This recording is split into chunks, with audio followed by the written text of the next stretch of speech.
friends, thank you all for joining me. Well, it's been a solid month since I last posted, and there are a few reasons for that. I've had to deal with drama in my real life as well as on social media, which has drained my energy. I've had to deal with problems at school and with family. So basically, when it rains, it pours. But here I am now, and I hope to be permanently back. So we'll see what happens. Another change you may notice is that my hair has gotten longer. I've always had to deal with dandruff issues all my life, and one person recommended that I let my hair grow out, see if that helps, and it has. I've had much less issue with dandruff, so now my hair is much longer than I'm used to. It's hard to get it. It's hard to get it looking good because apparently my hair is naturally curly. Like look at this, it just curls. So it's very hard to get it looking good. But enough about me and my problems. Let's get on to why you're here. I have two books I want to talk about today. This will be less review and more commentary, as I've seen from many book reviews or on YouTube and reading them that they're a lot different than movie or video game reviews. With movie or video game reviews, they make it clear there are spoilers. But with book reviews or commentaries, as it were, it almost seems like spoilers are an inevitability. So I will tell you that there will be spoilers. If you don't want anything ruined that badly, I recommend you read the books first, then come back here. Now, the two books I want to talk about today are The Boy in Striped Pajamas by John Boyne, however I pronounce that. And the second one is Filth by Irving Welsh, however I pronounce that. And I found these books on a list on Reddit of certain books. Now I'm not going to share the list here because I don't know what would be allowed, considering that all ages can watch my videos. But let's just say if you know the list I'm talking about, you obviously know what I'm talking about. So let's get into that. Let's just get into talking about the books. Alright, the first book, called The Boy in Striped Pajamas. The plot is essentially follows a boy who is raised by a Nazi general. And it basically follows his point of view, which is obviously different because of his naivete. It's a rather disturbing book in the fact that everything to him that he sees and experiences is rather innocuous, but to us, it's like we know the history of this place.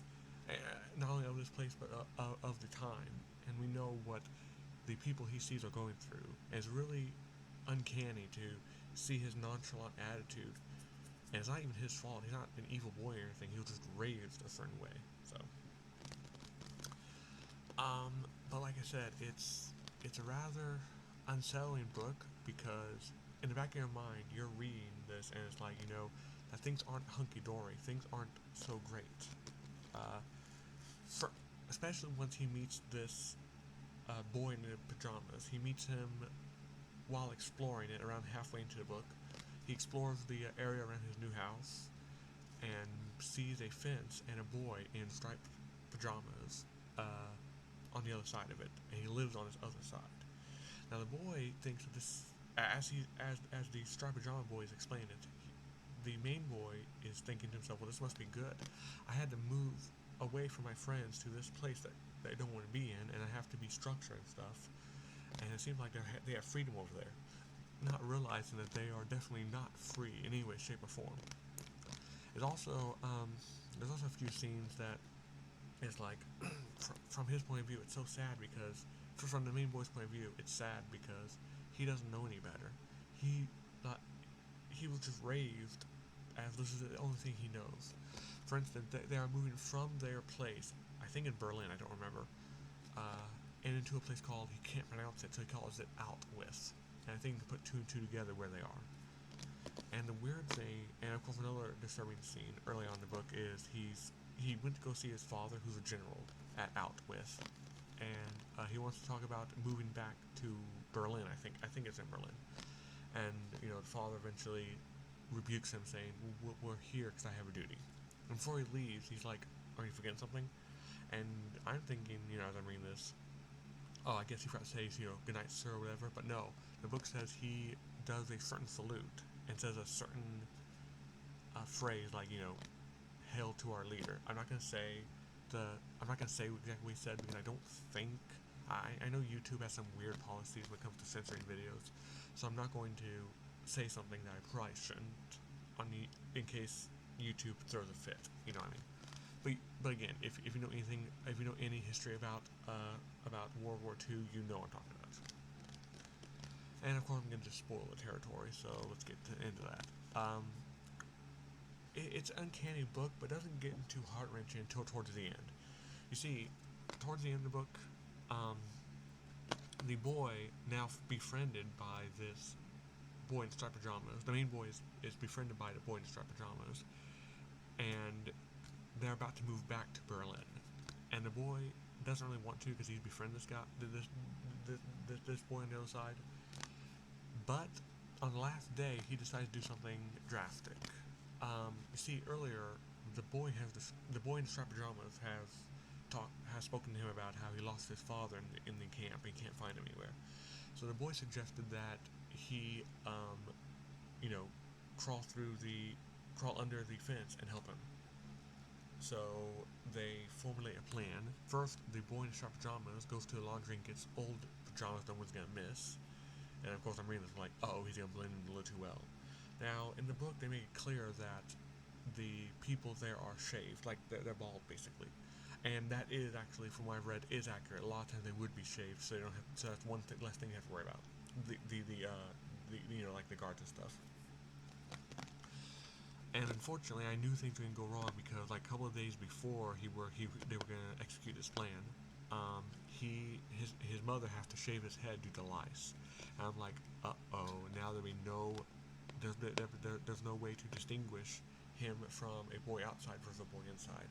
And I was like, I know this is gonna go. I don't like where this is going. So, but the day before they were gonna move, the main boy crawls under the fencing and joins the boy on the other side, and they go around looking for his father. Eventually, he somewhat realizes that things aren't so great, and without giving too much away, although I think I already have, he meets a end that we would rather not anyone meet. And of course, it's really heart-wrenching once you hear the epilogue and how it affects the family. So it's like just a really sad and depressing, quite uncanny book all around. Now, that's not to say it's inappropriate. Apparently, this is marketed towards children and young adults. And I will say, despite its very dark subject matter, it's written very age-appropriately. Nothing is graphic at all. And that makes sense because it's not from the point of view of an adult. It's from the point of view of a child who was raised by the bad guys, for lack of a better word, I guess. But again, the kid's not bad. It's just that he was raised. This is all he knows. He's naive. And I think that nuance is actually very interesting in this kind of book because it's like, what can you say about this kid? He's a little insensitive towards a boy in his striped pajamas, but he's a sheltered boy who has lived high in the hog, and he's spoiled, and all he sees is this kid who he presumes has everything he wants, like freedom, which is ironic because he's most definitely not free. It's just like a really uncanny book to read. Now, of course, that's not to say the book is perfect. It really isn't. There are a few things in it that I wish they did a little better. For instance, there are certain scenes in the book that don't feel like they advance the story very much.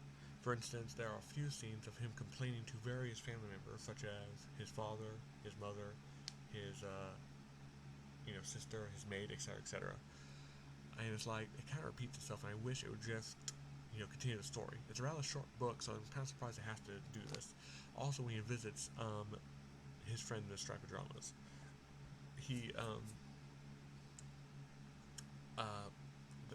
there are numerous times where sometimes it would advance the state, like they would talk about, why he's always hungry. He was beaten up one time, and he wants to know what happened there. The boy thinks some kind of bullies, but the pajama boy can't get through his head that he was beaten up by the guards, the adults who in the main boy's world would protect kids. But a lot of times we would get into scenes that don't really make not make a whole lot of sense, but don't advance the story at all. And of course, the ending, while it was very depressing, it could have been actually gut wrenching if the writer pulled it off correctly. For instance, once he gets underneath the fence and into the camp, it it kind of just speeds by and just ends it. And I think it probably did that due to the subject matter and the age that it was marketed to.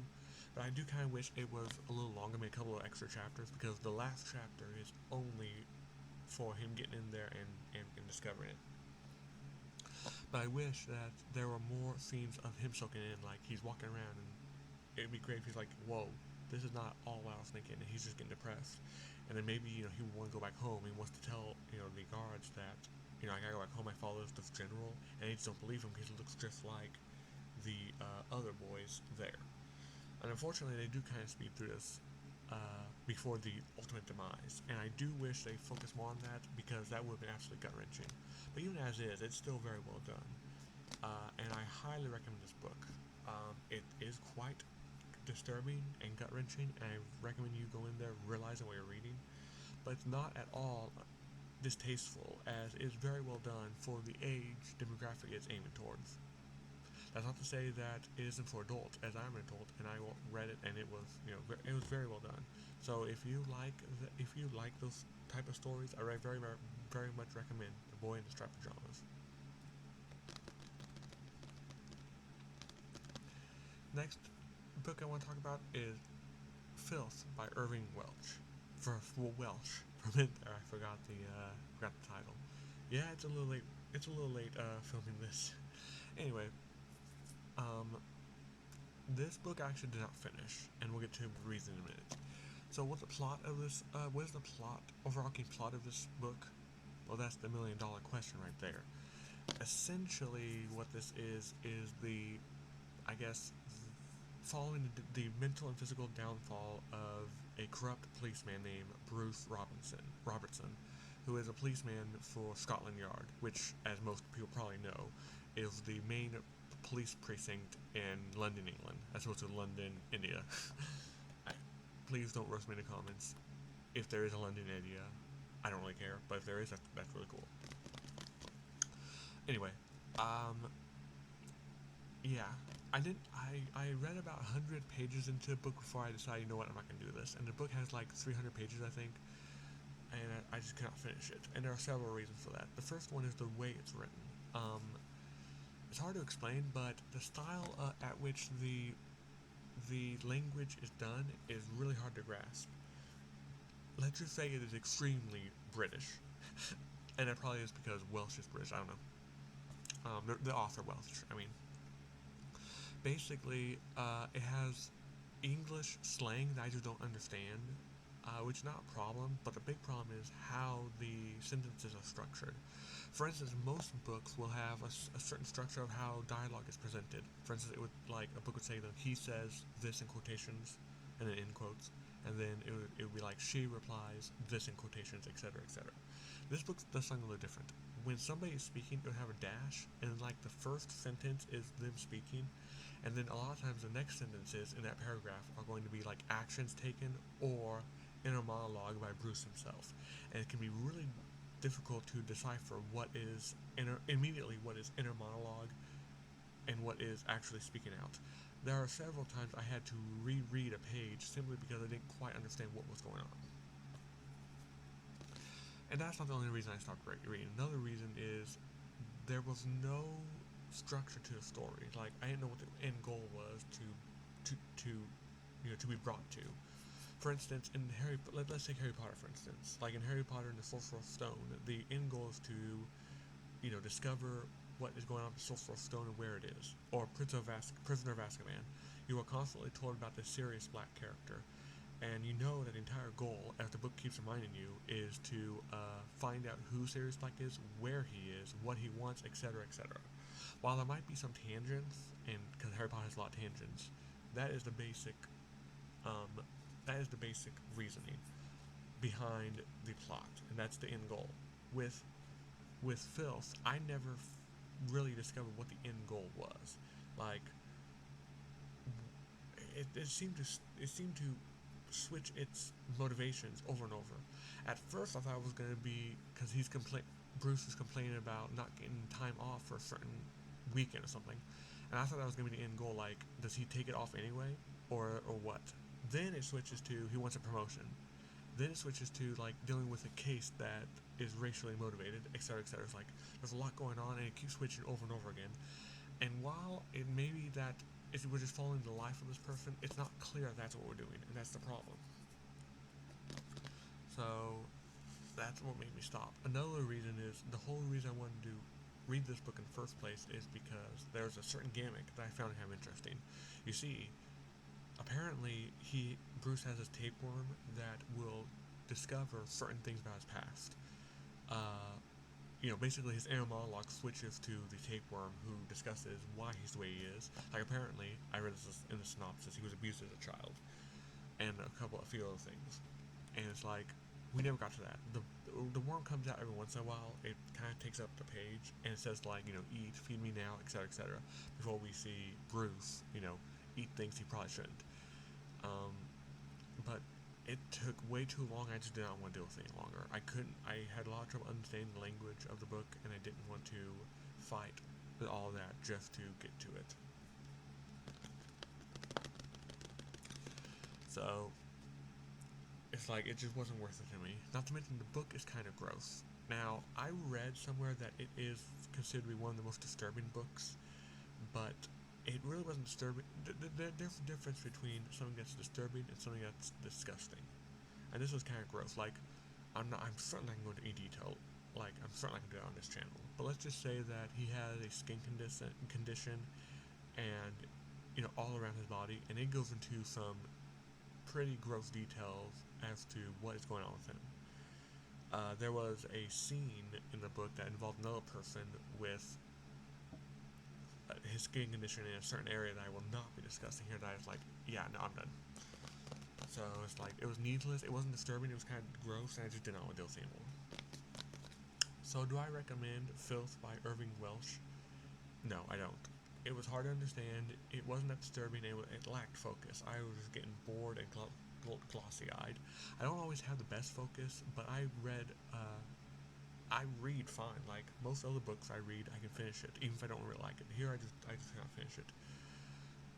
Now, that doesn't mean I won't, that doesn't mean I'm closed-minded. I will try another Irving Welsh book. Hopefully, that writing style is specific to Filth and not his general writing style. Apparently, his most popular book is a book called Trainspotter, or whatever. And I will look into that, see if that's worth reading. And if it is, if I do read it enough and I can get through it, I will do another video if you guys want me to. Please let me know in the comments down below if you want me to talk about books more often. But overall, I don't recommend Filth by Irving Welsh. It just wasn't entirely what I'm looking for. Well, I guess that's all I want to talk about for these books. Now, from the list, again, I'm not going to share it here, the next book I'm probably going to read is going to be A Clockwork Orange. And I know what you're thinking, not the movie. I actually read a couple of forums that a lot of people are not even aware there's a book. Who knew? I knew there was a book, but not always. So I'm going to read that, see if it's any good. Apparently, the ending for the American version and the British version are two different things, so hopefully I can find a British version. It should not be any different. And then if I do read and finish it, it's a long book, I will do another video discussing that, and you can let me know down in the comments if you want to see that. Obviously, I should do the video that I want to do, but I also need to, consider the people who are watching, because what good is it to, mindlessly speaking to the camera if no one's there to listen, you know what I mean? But enough of that. I just want to thank you all very much for sticking with me. I know it has been a little while since I posted, about a month, maybe a little over. I was dealing with a lot of stuff, and that really is not an excuse. A lot of ASMR artists are dealing with a lot of stuff. But then again, most ASMR artists do this for a job. This is a hobby of mine. This is not my job. Unless I'm paid a ridiculous amount of money to do it relatively soon, this will not be my job. I will be getting into my career of choice very soon, and who knows what will come of that. So I just gotta do what I can do, and I've seen numerous ASMRs on Twitter, talk about how never compare yourself to others. That's hard to do because I've seen newer ASMR artists get, subscribers and views much higher than mine in much less time. But again, it's like, you can only do what you can do. Like, some people's talents are in front of the camera. Mine really aren't. I try my best, but I stutter a lot. I don't always think immediately what I want to say, so, it is what it is. But, as it is, just wanting to let you guys know that I appreciate each and every person who subscribes in each and every view. None of that goes unappreciated. So I just want to thank you all very much for watching. Have a wonderful day, and God bless.